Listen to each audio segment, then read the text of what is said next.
صورة في تدريب النهارده للكابتن معتمد جمال. كابتن معتمد جمال واقف لا حول له ولا قوة. اللي ما يعرفش كابتن معتمد جمال كان واحد من افضل المدافعين اللي جم في تاريخ مصر، لكن للاسف بطل بدري، تعرض لكمية اصابات خلته يبطل بدري، رغم انه كان واحد من المدافعين اللي الجميع كان بيتنبأ ليه ان هو هيروح لحتة بعيدة جدا، ولكن القدر يا صديقي.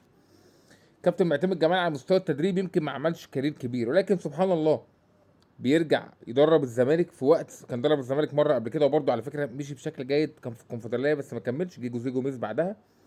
دلوقتي هو رجع للزمالك في وقت الزمالك كان شايل ايده من كل البطولات. في الدوري كنا بنقول احنا كل عام وانتم بخير، في الكاس ما كناش عارفين الظروف ايه، في الكونفدراليه كنا بنقول يا عم البطوله دي فيها الوداد وفيها انديه تقيله، احنا هنعمل ايه مع العالم دي.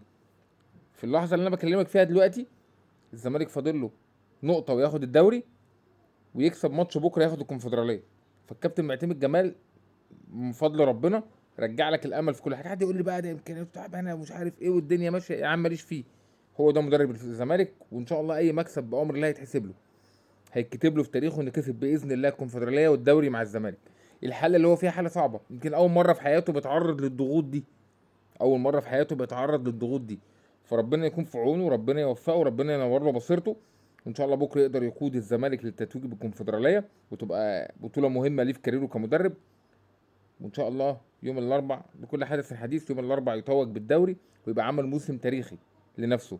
هو النهارده اتسأل في المؤتمر الصحفي، يعني السنه يعني بعد نهايه الموسم قال لهم ما يهمنيش كل ده، انا يهمني ان انا اكسب الدوري والكونفدراليه.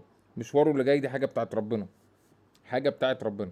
فاتمنى ربنا يكلل له تعبه ومجهوده بالفوز بالبطولتين، واتمنى ربنا يعوضه عن الفتره اللي هو كان هيبقى لعيب واسم كبير في الكوره ويبطل بدري، ان هو يعمل له تاريخ كبير كمدرب. يا رب بالتوفيق، قولوا يا رب.